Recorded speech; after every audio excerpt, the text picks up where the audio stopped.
پارہ سورہ انعام آیت نمبر 20 تک گفتگو ہو چکی تھی. یہاں سے یعنی وحدانیت کے دلائل، اللہ تعالیٰ کی قدرت پر شواہدات مختلف زاویے سے اگر آدمی بار بار غور کرے ان آیتوں میں تو اللہ کی توحید اس کے دل پر نقش ہو جائے گی. سوال یہ انداز ہے کہ اس سے بڑا ظالم کون ہو سکتا ہے جو اللہ پر جھوٹ گڑھے. 7واں پارہ سورہ انعام آیت نمبر 41 تک بات ہو چکی تھی. یہاں سے نبی کریم صلی اللہ علیہ وسلم کی طرف مخاطب ہو کر تسلی کے الفاظ اس طرح سے پہنچائے جاتے ہیں کہ آپ کو سکون حاصل ہو. اس سے پہلے امتوں میں سے بہتوں کی طرف اللہ کا پیغام پہنچانے والے پہنچائے. جب انہوں نے پیغام کو قبول نہیں کیا تو اللہ نے ان پر تنگ دستی اور بیماری ڈال دی تاکہ وہ گر گڑائیں. اس میں اس بات کی طرف اشارہ ہے کہ مکے والے اگر آپ کا پیغام رد کرتے ہیں تو ان پر بھی سختیاں آئیں گی، لیکن سختیاں اس لیے آئیں گی تاکہ وہ اللہ کی طرف رجوع کرنے والے بن جائیں. یہاں سے ہمیں یہ سبق ملتا ہے کہ جب کبھی اللہ کی طرف سے کچھ سختی آتی ہے، فقر و فاقے کی ہو یا بیماری اور تنگ دستی کی ہو، تو اس کا مقصد یہ ہوتا ہے کہ تضرع اور زاری پیدا ہو.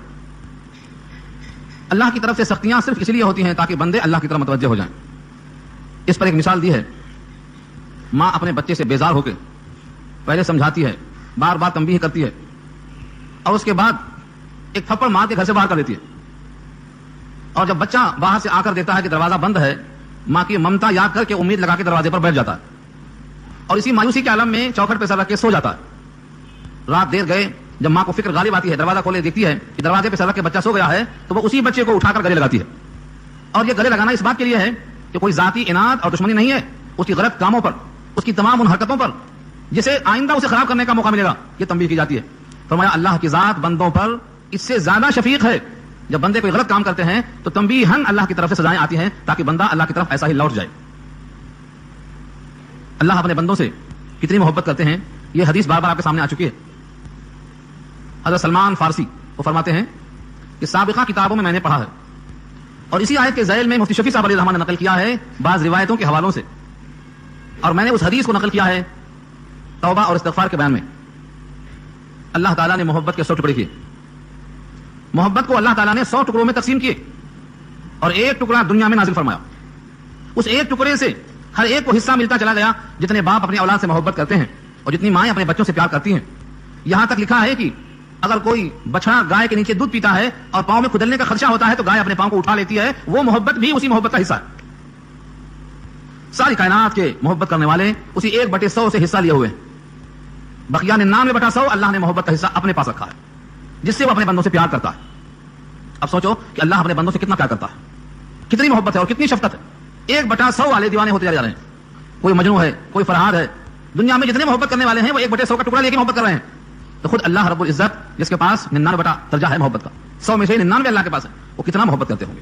اس محبت کے باوجود عذاب آتا ہے، سختیاں آتی ہیں، بیماریاں آتی ہیں، فقر و فاقہ آتا ہے، آرزوؤں کے خلاف مراحل طے کرنا پڑتا ہے. یہ صرف اس لیے ہے کہ بندہ لعلہم یتضرعون رجوع کرے اللہ کی طرف، اللہ کی طرف متوجہ ہو جائے. عرش اعظم پر اللہ نے کیا لکھ رکھا ہے؟ آگے آیت آ رہی ہے اسی رکوع میں انشاءاللہ. اللہ تعالیٰ نے اپنے عرش کے اوپر دروازے پر لکھ رکھا ہے ان رحمتی سبقت علی غضبی، میری رحمت میرے غضب پر سبقت کر گئی. اور یہی آیت کا ٹکڑا لکھا ہوا ہے سورہ حامیم السجدہ کے اندر 24واں پارہ میں. اللہ فرماتے ہیں وسعت رحمتی کل شیء، اور آگے دعا سکھایا اللہ نے ربنا وسعت کل شیء رحمتا و علما، اللہ آپ کے علم اور آپ کی رحمت نے ہر چیز کو ڈھانپ رکھا ہے اپنے اندر. تو یہ اللہ کی محبت ہے. اس واسطے اللہ کی طرف تکلیف آئے، خلاف تما کوئی چیز پیش آئے تو یہ سمجھنا کہ ہمیں اللہ متوجہ کرنا چاہتے ہیں. آیت کے الفاظ دیکھیں وَلَقَدْ أَرْسَلْنَا، اور البتہ تحقیق ہم نے بھیجا.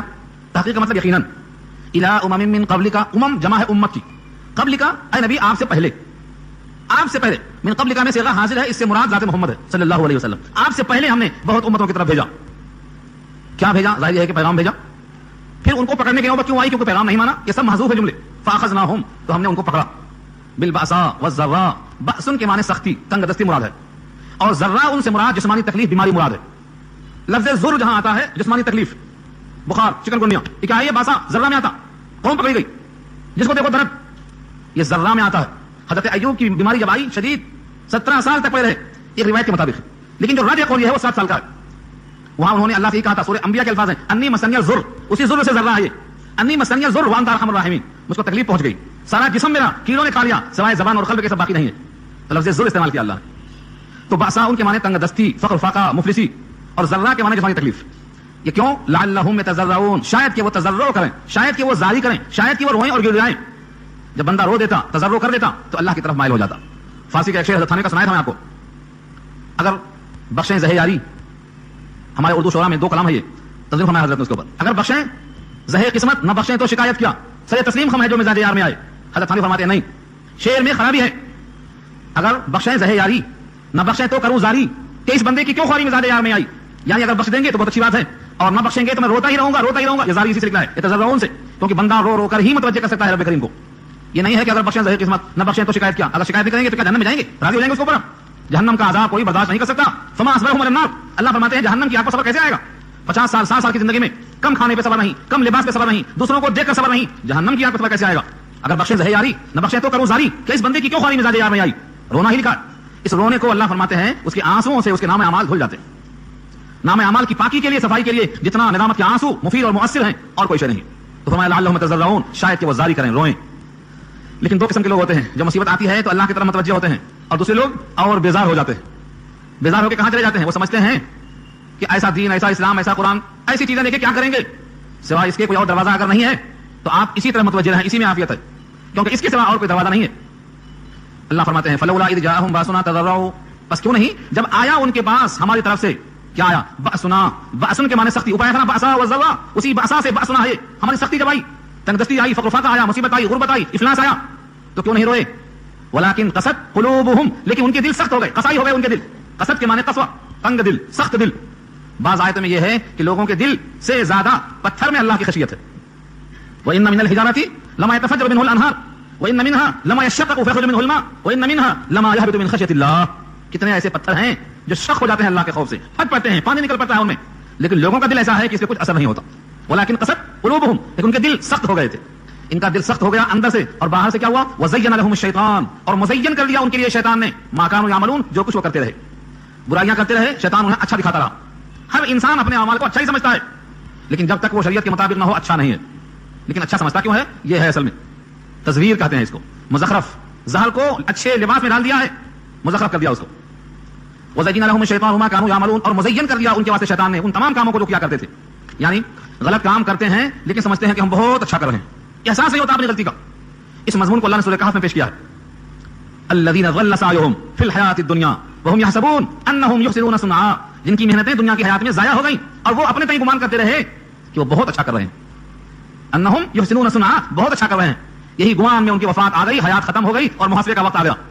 جب محاسبے کا وقت آتا ہے کہتے ہیں چراغ بجھنے سے پہلے بھڑکتا ہے، ہاں، اور چونٹی کو پر لگ جاتے ہیں. اور دنیا میں انسان تکبر میں اور دنیا کی زیب و زینت میں ایسا لگ جاتا ہے کہ اسے محسوس نہیں ہوتا کہ میں پکڑا گیا. ایک اصول لکھا ہے، اگر کوئی آدمی گناہ میں ملوث ہے پھر بھی نوازا جا رہا ہے تو سمجھ لو کہ ڈھیل دی جا رہی ہے اس کو. اور کوئی آدمی نیکیوں پر گامزن ہے پھر بھی مشقت و ابتلا میں ہے تو یا تو اس کے گناہ ختم کیے جا رہے ہیں یا پھر رفع درجات ہو رہے ہیں. اسی آیت پر اصول دیکھو، بہت پیارا اصول ہے.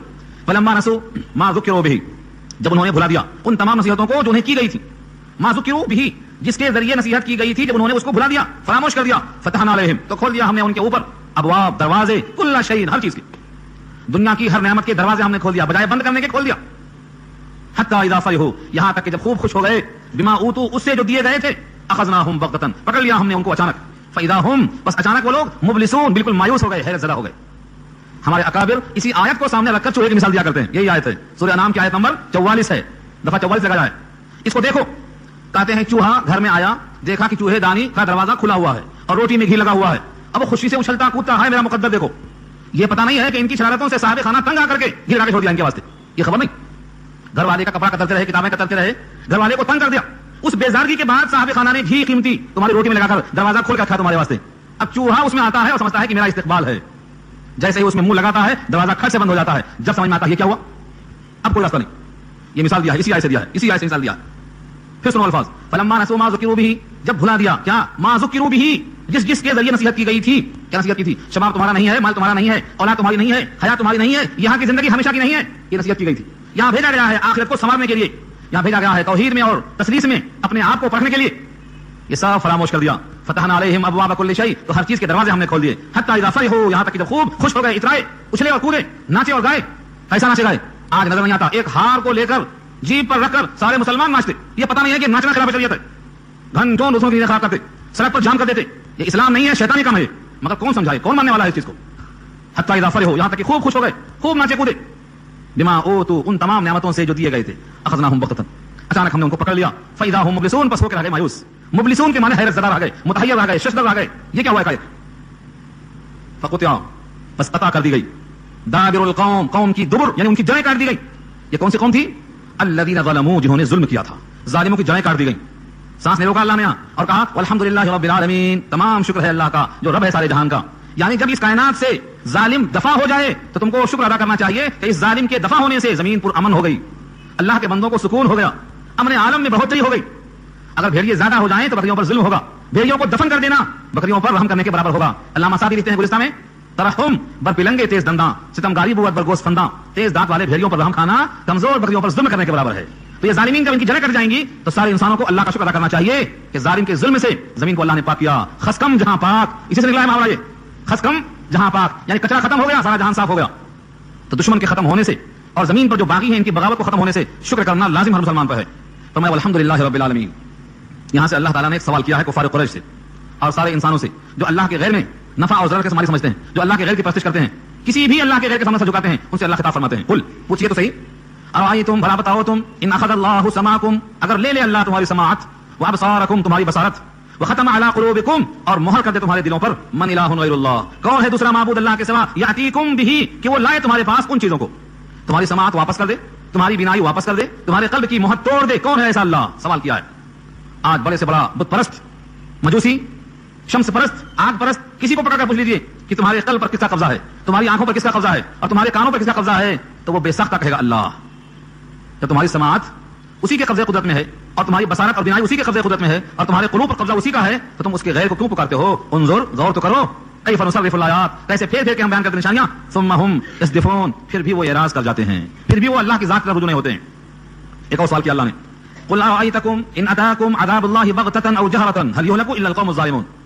کہہ دیجیے اے نبی صلی اللہ علیہ وسلم، بھلا بتاؤ تو صحیح، اگر آ جائے تمہارے پاس اللہ کا عذاب اچانک، او جہرتن، یا کھل کر سامنے آ جائے، یعنی بے خبری میں آیا، خبردار کر کے آ جائے، تو نہیں ہلاک ہوں گے مگر ظالم لوگ، ظالم ہی ہلاک ہوں گے. اس مضمون میں اشارہ اس بات کی طرف ہے کہ موت تو دونوں کی آئے گی، مومن کی بھی کافر کی بھی، لیکن جب مومن کی موت آتی ہے تو اس کے لیے تبشیر ہے، اس سے بہتر گھر ملنے والا ہے. اور جب فاسق اور ظالم کی موت آتی ہے تو اس کے لیے ہلاکت ہے کہ اب مزے کے دروازے بند ہو گئے، اب جہنم میں جلنا ہے. اس لیے کہا ہے نہیں ہلاک ہوں گے مگر ظالم قوم، ظالم جو ہے ان کی ہلاکت، اور جو مومن ہیں ان کے واسطے تو موت میں خوشخبری اور بشارت ہے کہ اب رب سے ملاقات ہوگی، رب کا دیدار ہوگا، رب کی قربت حاصل ہوگی. جس پر غائبانہ علم تھا، جس پر غائبانہ ایمان رکھتا تھا، علم بالغیب، اللہ کو دیکھے بغیر مانتا تھا، نبی کو بغیر دیکھے تسلیم کرتا تھا، نبی کی کتاب پر بغیر دیکھے ایمان لاتا تھا، جنت اور جہنم کو بغیر دیکھے مانتا تھا، اب ان کو دیکھنے کا وقت آیا ہے، مشاہدے کا وقت آیا. اس کے بعد ایک پیغام ہے امت کے نام، وما نرسل المرسلین الا مبشرین ومنذرین، اور نہیں بھیجتے ہم رسولوں کو مگر دو حال، یا تو بشارت دینے والے اور یا تو ڈر سنانے والے. مبشرین بشارت دینے والے اور منذرین ڈرانے والے. کس کو ڈرائیں گے اور کس کو بشارت دیں گے؟ جو اللہ کے نبی کو سچا مانتا ہے اس کے حق میں بشارت، اور جو نبی کی نبوت میں شک کرتا ہے اس کے واسطے نظارت. اس پر آپ کو وہ حدیث سنایا تھا میں، دعوت کی، ایک دعوت ہے ولیمے کی، ایک دعوت ہے برسی کی، ایک دعوت ہے چہلم کی. یہ سب دعوتوں سے واقف ہیں آپ. ایک دعوت ہے گھر بھرائی کی، دنیا والا گھر نہیں جو عارضی چھین لیا جائے، ایسا گھر جو کبھی بھی چھینا نہیں جائے گا. اللہ نے وہ گھر بنایا جس کا نام ہے جنت. حدیث کے الفاظ ہیں سید بنا دارم وصنع له مطعما، ایک سردار نے گھر بنایا اور اس گھر میں کھانے کو چن کر تیار کر دیا اور داعی کو بھیجا کہ لوگوں کو بلا کر لاؤ. من اجاب الداعی دخل البیت، جو اس داعی کو سچا سمجھتا رہا وہ گھر میں داخل ہوا. گھر میں داخل ہوا، کھانا کھایا، مالک مکان خوش ہوا اور کہا یہاں تم آرام سے رہو، تم سے کبھی ناراض نہیں ہوں گا.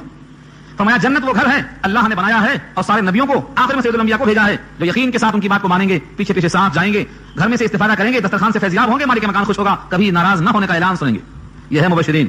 اور جو کہیں گے نبی جھوٹا، دعوت جھوٹی، وہ نبی کی بات نہیں مانیں گے، ان کے حق میں کیا ہے؟ منذرین ڈرانے والے ہیں، جہنم کی وارننگ دینے والے ہیں.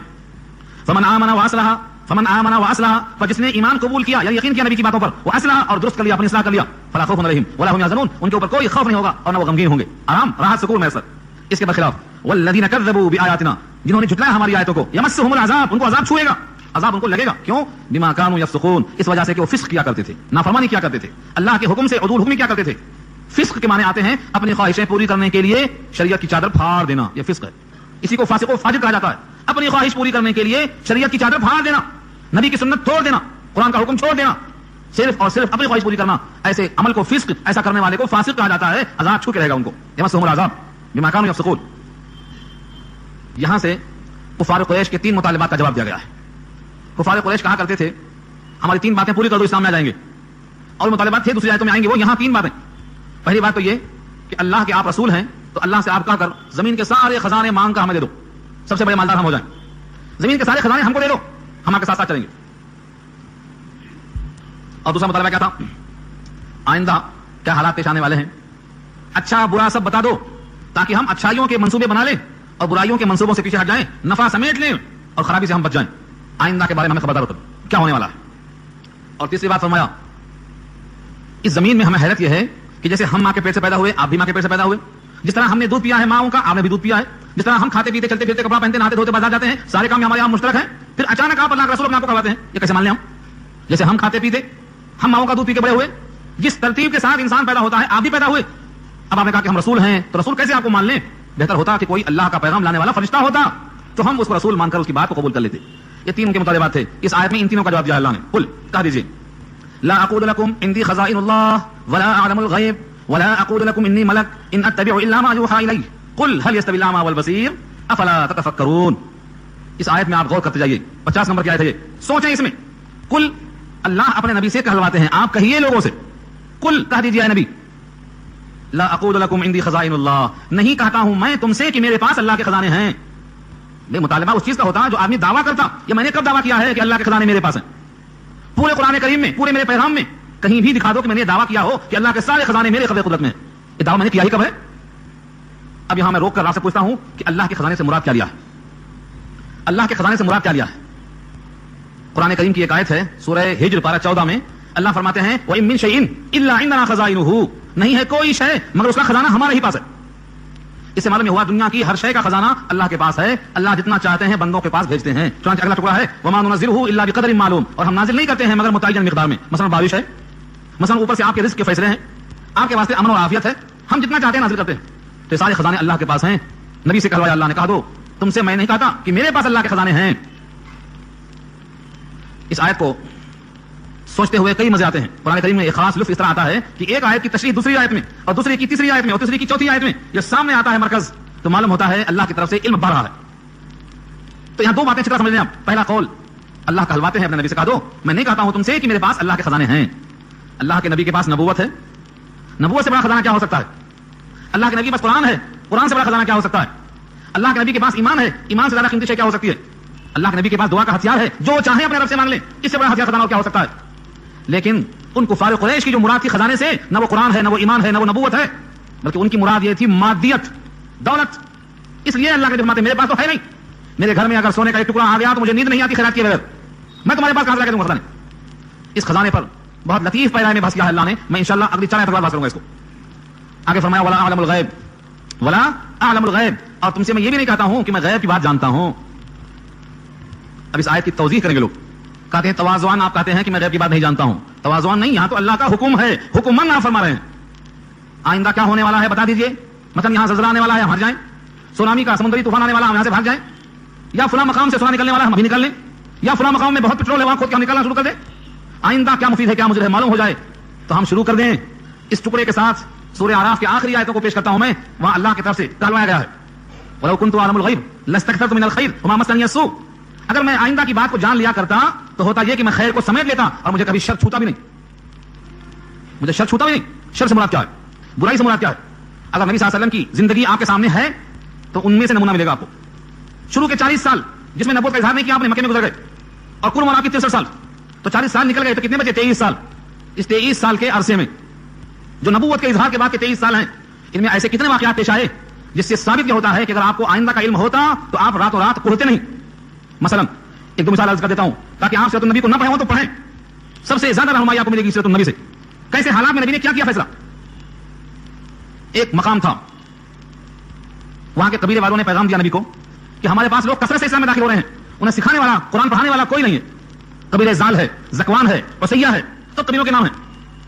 آپ ان کو پڑھانے کے لیے کچھ اچھے قاری بھیج دیجیے. نبی پاک صلی اللہ علیہ وسلم نے جن صحابہ کو اپنے زبان سے بیٹھ کے پڑھایا تھا, چن چن کے ان میں سے 70 ہیرو کو نکلا. قرآن قاری, آج کے قاری نہیں جو صرف لفظوں پہ خالی کھیلتے. اس زمانے میں کوئی قاری, کوئی حافظ سمجھے بغیر نہیں پڑھتا تھا. ایک صحابی کا نام پڑھ سکتے ہیں آپ؟ نہیں ملے گا. ایک صحابی کا نام بھی نہیں ملے گا جو قرآن کو بغیر سمجھے پڑھا ہو. یہ اور بات ان کی زبان مادری تھی, لیکن ہم مجبور بھی تو نہیں ہیں. ہم چائنیز پڑھ سکتے ہیں, رشیا کی زبان پڑھ سکتے ہیں, ہم ہندی تیلگو سب پڑھ سکتے ہیں. اگر کہیں کمزور ہے تو صرف عربی میں کمزور ہے جس کی زبان دی ہوئی ہے. یہ ہماری کاہلی ہے, نااہلی نہیں ہے, ہم میں صلاحیت ہے اس کی. تو ہر صحابی ہر قاری قرآن سمجھ کے پڑھتے تھے اور پڑھاتے تھے. کوئی صحابی حافظ ایسا نہیں ہے جو ہمارے حافظوں کی طرح بغیر سمجھے پڑھ رہا ہو. یہ صحابہ کی عمل مخالفت ہے. وہ 70 صحابہ جو بہترین قاری تھے, جنہوں نے خود نبی کی زبان سے کلام پاک سیکھا تھا, چن کر کے 70 کو آپ نے پیش کر دیا. اسی میں خبیب بھی ہیں, اسی میں زید بھی ہیں. 70 کو چن کے لے کے جاؤ.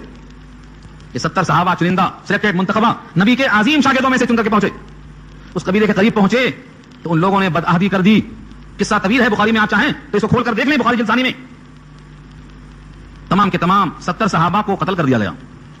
قتل کر دیا گیا. صرف 2 بچے, وہ بھی 2 اس واسطے بچے تھے کہ کفار میں سے بات پہنچ گئے کہ میں اس سے بدر کا انتقام لینا چاہتا ہوں, میں اس سے فلاں انتقام لینا چاہتا ہوں. اس طرح سے زید اور خبیب 2 بچ گئے تھے. ان دونوں کو مکے پکڑ کر لایا گیا. ان کا بھی عجیب و غریب واقعہ لکھا ہوا ہے. ادھر گیا تو بات نہیں ہوتی مگر آپ کی تشویش دور نہیں ہوتی. وہ 2 صحابی میں سے ایک ہے زید اور ایک ہے خبیب.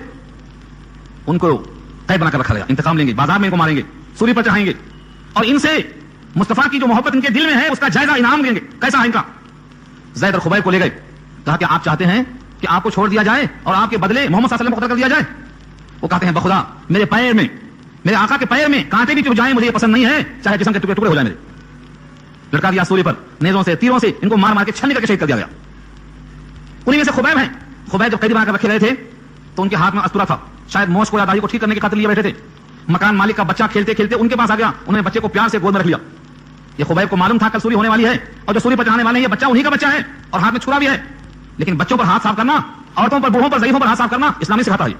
اس لیے ان کی گود میں بچہ پیار سے بیٹھا ہوا ہے اور وہ اپنے ہاتھ میں استورا لیے ہوئے, چھرا لیے ہوئے ہیں جسے بال صاف کرنا چاہتے ہیں. مالک کے مکان کی بیوی نے دیکھا تو لرز گئی. اب کیا ہوگا؟ انہوں نے کہا ہم بچوں سے انتقام نہیں لیا کرتے, ہم عورتوں سے انتقام نہیں لیا کرتے. بچہ پیار سے میرے پاس بیٹھا ہوا ہے, جب تک میرے قلب میں حیات ہے اس بچے کی محبت باقی رہے گی کیونکہ یہ پھول ہے. مجھے یہ پورا واقعہ بیان کرنا مقصد نہیں تھا, صرف دکھانا یہ ہے اگر نبی کو آئندہ کا علم ہوتا کہ یہ 70 صحابہ کو لے جا کر وہاں قتل کر دیں گے تو اپنے جگر گوشوں کو اور اپنے ان تمام صحابہ کو جو نبی نے پالا تھا تیار کیا تھا بہترین قرآن کو ان بدعتوں کے حوالے ہرگز نہ کر دیتے. ورنہ کوئی اگر مانتا ہے کہ جانتے بوجھتے حوالے کر دیا تو نبی رحمت کی رحمت پر یقین نہیں کر رہا. یہ ایک واقعہ نہیں ہے, ایسے کئی واقعات. مثلا سورہ نور پارہ 18 شروع کی 10 آیتیں جناب عائشہ کے شان میں نازل ہوتی ہیں. جناب عائشہ پہ تہمت لگائی گئی. اس تہمت کے بارے میں نبی متفکر تھے. قصہ بہت طویل ہے, بہت اہم ہے, مگر میں یہاں آج اس کو بیان نہیں کروں گا, اشارہ کروں گا صرف. بہتر ہوگا کہ آپ اس کا مطالعہ کریں. جناب عائشہ پر جب یہ بات واضح کی گئی کہ آپ پر یہ الزام ہے غیر مرد کے ساتھ چلنے کا, ٹھہرنے کا, تو فرماتی ہیں 30 دن گزر گئے, میری آنکھوں میں نیند کا سرما نہیں لگا. سوچ سکتے ہیں آپ درد کو اور قلب کو. اگر آپ کو 1 رات نیند نہیں آتی, 2 رات نیند نہیں آتی تو کہتے ہیں کہ ہم پاگل ہو جائیں گے. بی بی عائشہ فرماتی ہیں کہ 30 راتیں ایسی گزر گئیں کہ میری آنکھوں میں نیند کا سرما نہیں تھا, یعنی سرمے کے بقدر نیند نہیں آئی. روتی ہیں بس, بلکتی ہیں بس. نبی صلی اللہ علیہ وسلم کبھی بریرہ سے پوچھتے, کبھی عائشہ سے پوچھنا جاری فرماتے ہیں اے اللہ کے نبی, اللہ آپ پر تنگ نہیں کرے گا دنیا, آپ کے واسطے عورتیں بہت ہیں, وہ نساء سوا کثیر, کسی اور سے نکاح کر لیجیے, آپ اتنا فکر مت کیوں ہے. لیکن نبی کے قلب میں جو محبت تھی عائشہ کی وہ کسی کی نہیں تھی. خود آپ نے کہا تھا سب سے زیادہ مجھے محبت عورتوں میں عائشہ سے ہے اور مردوں میں اسی کے باپ سے ہے. لفظ ابوہا استعمال فرمایا. کتنے دن گزر گئے؟ 1 مہینے گزر گئے, روتے ہوئے, بلکتے ہوئے. نبی صلی اللہ علیہ وسلم پر سورہ نور کی 10 آیتیں نازل ہوتی ہیں کہ عائشہ بری ہیں اور الزام لگانے والے جھوٹے ہیں, ان کے 4 گواہ اگر نہ ہو تو ان کو 80 کوڑے مارے جائیں. یہ آیت نازل ہوئی تو بی بی عائشہ کی ماں کہتی ہیں نبی کا شکریہ ادا کرو. وہ فرماتی ہے نبی کا شکریہ ادا نہیں کرتی, میں تو اللہ کا شکریہ ادا کرتی ہوں جس نے مجھے بری کر دیا, کیونکہ آپ تو 30 دن تک تڑپاتے رہے مجھے. میں آپ سے پوچھتا ہوں اگر نبی رحمت کو معلوم تھا کہ عائشہ بری ہے اور 30 دن کے بعد یہ آیتیں نازل ہونے والی ہیں تو کسی بیوی معصومہ کو محبت کے باوجود تڑپانا یہ کون سی رحمت ہے؟ اس لیے کہا گیا ہے ولا عالم الغیب, میں آئندہ کی خبر نہیں رکھتا. یہ نبی کی سیرت ہے, قرآن کریم کی آیت ہے. ایسی تلاش کریں گے مثالیں آپ کو تو 100 سے زیادہ ملیں گے آپ کو, جسے معلوم ہو جائے گا کہ علم غیب صرف اللہ کو ہے. ولا عالم الغیب, اللہ کہلواتے ہیں اور کہہ دو میں نہیں جانتا ہوں علم غیب کو. اور سناؤں, خیبر کے موقع پر ایک شخص کا قتل کیا گیا. یہودیوں سے مخالفہ تھا کہ خون بہا مل کر دیا جائے گا, تمہارا ہو یا ہمارا ہو. نبی صلی اللہ علیہ وسلم تشریف لے گئے. یہودیوں نے کہا موقع اچھا ہے, آ گئے ہیں آپس میں, بٹھا دو نیچے, اوپر سے پتھر ڈال دیں گے. بٹھا کر نیچے اوپر چلے گئے مشورہ کرنے کے لیے اور کہا گئے کہ پیسہ لے کے آ رہے ہیں, بیٹھیے آپ. جبریل نے آ کے اطلاع کر دی کہ ان کے ارادے ٹھیک نہیں ہیں, اوپر سے پتھر ڈالنا چاہ رہے ہیں. جبریل کی اطلاع پر آپ وہاں سے فوراً چلے آئے. اگر ان میں غیب رکھتے تو یہ پہلے سے پروگرام معلوم ہوتا تو یہ ہرگز نوبت نہیں آتی تھی. قرآن اور حدیث کے ذخیروں میں اور نبی کے 23 سال کے زمانے میں آپ کو سینکڑوں واقعات ملیں گے اس قسم کے. خود زہر کا واقعہ موجود ہے. یہودیہ خیبر کی یہودیہ عورت نے بکری پکایا, بکری میں زہر رکھا, اور جب نبی صلی اللہ علیہ وسلم نے اس بکری کے گوشت کو اپنے منہ سے قریب کیا کھانے کے لیے تو اس میں سے آواز آئی کہ مجھ میں زہر ہے, مجھے مت کھائیے. لیکن اتنے میں 1-2 صحابی آپ کے ساتھ تھے, وہ کھا چکے تھے, اس زہر سے ان کی وفات بھی ہو گئی. اور آقا فرماتے ہیں میری وفات کے موقع پر اس زہر کا اثر مجھے محسوس ہو رہا تھا. بعض لوگ کہتے ہیں نبی کی شہادت ہوئی ہے اسی زہر کی وجہ سے. اگر آپ کو معلوم تھا کہ وہ عورت زہر دینے والی ہے تو کیوں کھاتی یہودیہ کا گوشت؟ اس قسم کی مثالیں آپ تلاش کریں گے تو یہ موضوع بدل جائے گا میرا, ورنہ بے شمار روایتیں ملیں گی آپ کو اس قسم کی. تو دوسرا قول یہ تھا ولا عالم الغیب, اور میں نہیں کہتا ہوں کہ مجھ کو آئندہ کا علم ہے. ولا اقول لکم انی ملک, اور نہ میں تم سے کہتا ہوں کہ میں فرشتہ ہوں. جب میرا دعویٰ ہی نہیں ہے تو ان تینوں سوالوں کا مطالبہ کرنا غلط ہے. ہاں میرا حساب یہ ہے ان اتبع الا ما یوحى الی، اس کے سوائے کچھ نہیں کہ میں اتباع کرتا ہوں، میں فالو کرتا ہوں ما یوحى الی، جو وحی کی جاتی ہے میری جانب، جو مجھے اللہ کا پیغام آتا ہے میں اسی کو مطابق چلتا ہوں. ہاں فرق دیکھو کتنا پیارا فرق ہے. جس کے پاس وحی آتی ہے اور جس کے پاس وحی نہیں آتی ہے، ایسا ہے جیسے ایک آنکھ والا ہے ایک بغیر آنکھ والا ہے، ایک علم والا ہے ایک بغیر علم والا ہے. کیا دونوں برابر ہیں؟ دھوپ اور چھاؤں برابر نہیں ہوتے، بینا اور نابینا برابر نہیں ہوتے، رات کی تاریکی اور دن کی روشنی دونوں برابر نہیں ہوتے، علم اور جہالت دونوں برابر نہیں ہوتے. ٹھیک ایسے ہی جس پر وحی آتی ہے اور جس پر وحی نہیں آتی ہے دونوں برابر نہیں ہوتے. اس لیے آگے فرمایا قل کہہ دو هل يستوي الاعمى والبصير، کیا دونوں برابر ہیں اندھے اور دیکھنے والے؟ نہیں، دیکھنے والا ہے اور اندھا محتاج محض ہے. ان دو ٹکڑوں کو سامنے رکھ کر نبی صلی اللہ علیہ وسلم کی وہ تقریر یاد کرو. کوہ صفا مکے میں ایک پہاڑ کا نام ہے، ان صفا والمروہ، یہ صفا پہلے کھلا ہوا تھا، اس پر کھڑے ہو کر نبی اعلان کرتے ہیں اگر میں تم سے کہوں کہ اس پہاڑ کے پیچھے ایک لشکر ہے تمہیں تباہ کر دے گا، مانو گے؟ سب نے کہا ضرور مانیں گے، کیونکہ آپ کی زبان سے غلط بات کبھی سنی نہیں گئی. کہا اگر اللہ کو ایک معبود نہ مانو، اس کے سوا کسی کو معبود مانتے رہو گے تو سن لو تم پر اللہ کا عذاب آنے والا ہے. لوگ تشبیہ دیتے ہیں کہ نبی صلی اللہ علیہ وسلم کا وہاں کھڑا ہونا کوہ صفا پر بتانے کے لیے تھا کہ اس پہاڑ کے سامنے بھی میں دیکھتا ہوں اور پیچھے بھی میں دیکھ رہا ہوں اور تم صرف میری طرف دیکھ رہے ہو. تم کو صرف یہی جہان معلوم ہے لیکن میں ادھر بھی دیکھ رہا ہوں ادھر بھی دیکھ رہا ہوں. تو تمثیل یہ ہے جس پر وہی آتی ہے وہ بصیر ہے اور جس پر وہی نہیں آتی ہے وہ اعمیٰ ہے. اور اندھے کو چاہیے کہ آنکھ والے کا ہاتھ پکڑ کے چلے، اور جس کو آنکھ ہے اس پر لازم ہے کہ کوئی نابینا اگر گرتا ہے تو اس کا ہاتھ پکڑ لے. علامہ سعدی نے ایک شعر لکھا ہے گلستان کے اندر جس کا مفہوم یہ ہے اگر سامنے کنواں ہے اور نابینا آدمی آ رہا ہے اور آپ کو یقین ہے کہ اگر میں دوڑ کے نہ پکڑا تو کنویں کے اندر گر جائے گا، تو کیا آپ کا ضمیر اجازت دے گا کہ خاموش بیٹھ جائیں؟ کیا بھائی آپ کا ضمیر کہے گا کہ خاموش بیٹھ جائیں؟ آپ دوڑ کے پکڑیں گے، بڑے میاں کنویں میں گر جائیں گے. ایسے ہی اگر آنکھ جلی ہوئی رکھی ہے اور بچہ کھیل رہا ہے آپ کا اور خطرہ یہ ہے کہ دوڑتے ہوئے آئے گا تو اسی میں گر جائے گا، تو کیا آپ بچے کو دوڑ کے نہیں پکڑیں گے؟ یہ آپ کے ضمیر کا اور آپ کے حساس قلب کا تقاضا ہے کہ ایسے موقع پر آپ مستعد ہو کر کے پہنچ جائیں. آج کروڑوں انسان ہیں جو لا الہ الا اللہ کے بغیر مر رہے ہیں اور آپ کا عقیدہ ہے کہ سب جہنم میں جائیں گے. کیا دنیا کے کنویں سے اور کیا دنیا کی آگ سے زیادہ اشد آگ وہ نہیں ہے؟ یہ عارضی آگ کے مقابلے میں وہ دائمی آگ ہے، یہ عارضی کنویں کے مقابلے میں وہ دائمی کنواں ہے اور کروڑوں انسان جا رہے ہیں. تو کیا آپ کے واسطے جائز ہے کہ آپ گھر میں عائش کریں، گھر کے اندر اسباب عائش جمع کریں، اپنے پیسوں سے صرف بلڈنگیں بناتے رہیں اور اپنے پیسوں سے کچھ خیال نہ کریں؟ آج کتنی عورتیں ہیں جن کے شوہر طلاق دے چکے ہیں، وہ بیوہ ہیں، اپنے اپنے گھروں میں سسکا بیٹھی ہوئی ہیں، ان پر جو ظلم ہو رہا ہے اس ظلم کی تلافی کرنے کے واسطے کوئی دروازہ کسی کے پاس نہیں ہے، سب بیٹھے ہوئے خاموش اپنے اپنے آرام کے اندر. اگر امت کا غم نہ ہو اور دل آپ سے خالی ہو تو آپ وہی کی اتباع نہیں کر رہے ہیں. یہ وہی کی اتباع یہ ہے، اللہ فرماتے ہیں افلا تتفکرون، کیا تم تفکر نہیں کرتے کہ آنکھ والا اور بغیر آنکھ والا دونوں برابر نہیں ہو سکتے، وہی کا علم رکھنے والا اور وہی کے علم کے بغیر رہنے والا دونوں برابر نہیں ہو سکتے. لہذا کیا کرنا؟ فکر ہے، تفکر ہے، سوچ رہے ہیں کرنا کیا؟ اللہ فرماتے ہیں یہ کام کرو. وانذر به، ڈراؤ اس قرآن سے، وانذر ڈراؤ به، اس قرآن کے ذریعے سے. کس کو ڈرائیں؟ کہا دو قسم کے لوگ ہوتے ہیں، بلکہ تین قسم کے ہوتے ہیں دیکھا جائے تو. ایک وہ قسم ہے جو ایمان مفصل کو مانتی ہے، دوسری وہ ہے جو اس میں شک رکھتی ہے، تیسری وہ ہے جو اس کا انکار کرتی ہے. ظاہر یہ ہے جو انکار کرتے ہیں ان سے ماننے کی توقع ذرا کم ہے، جو شک کرتے ہیں ان سے ذرا زیادہ ہے، اور جو مانتے ہیں لیکن غافل ہیں ان تک اگر بات پہنچائی جائے تذکیر کی شکل میں تو نفع جلدی سے مؤثر ہوگا.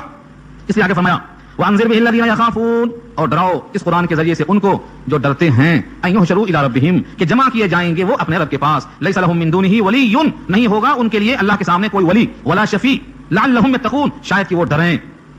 یہاں سے دو اصول پیدا ہوئے. پہلا اصول یہ ہے کہ جس میں خوف ذرا زیادہ دکھائی دے اس کو پہلے نمبر پہ ڈراؤ، جس میں شک ہے اس کو نمبر 2 پہ ڈراؤ، جو آدمی بھٹکا ہوا ہے بالکل اس کو نمبر 3 پہ ڈراؤ. یہیں سے یہ بات اخذ کی گئی ہے. جس کے دل میں خوف ہے اس کو پہلے، اس کے بعد کی آیت معاملہ صاف کر دے گی. لیکن اس سے پہلے ایک واقعہ سناتا ہوں، اور یہ واقعہ جب کبھی آپ سوچیں گے تو آپ کے دل کی گرہیں کھلیں گے کہ ایمان کی قدر کتنی ہے اللہ کی نگاہ میں. نبی پاک صلی اللہ علیہ وسلم تشریف فرما ہے، کفار قریش کو تقریر کر رہے ہیں، سمجھا رہے ہیں.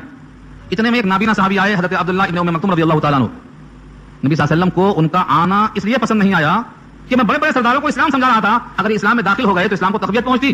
یہ تو نابینا صاحب ہیں پہلے سے مسلمان، یہ بعد میں بھی مسئلہ پوچھ سکتے تھے. تو پیشانی پہ بل آیا، چہرے پہ ترشی کے آثار آئے. اللہ نے ویسی ہی کیفیت میں قرآن نازل کر دیا، عبسا وتولا. عبسا، پیشانی پہ بل آیا، پیوری چڑھائی اور پیٹ پلٹا لیا. ان جاءہ الاعمیٰ، کہ اندھا آ گیا آپ کے پاس. وما یدریک لعلہ یزکیٰ، آپ کو کیا معلوم شاید کہ وہ دل کو صاف کرنے آیا ہو. او یذکروا فتنفعہ الذکریٰ، یا آپ ان کو نصیحت کریں اور وہ اس کو نفع دے جائے. یہ پوری صورت آپ پڑھیں گے تو معلوم ہوگا کہ جس میں طلب ہے اگرچہ وہ نابینا ہے اس کی طرف متوجہ ہونا زیادہ اہم، بمقابلہ ان کے جن کے دل میں نرمی نہیں، جھکاؤ نہیں، کوئی رغبت نہیں، کوئی کشش نہیں، کوئی خواہش نہیں. بے طلب لوگوں کو پیش کرنے کے بجائے طلب والوں کو سنانا بہتر ہے.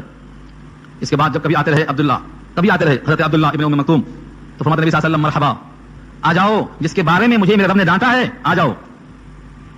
بڑے ادب کے ساتھ بٹھاتے تھے.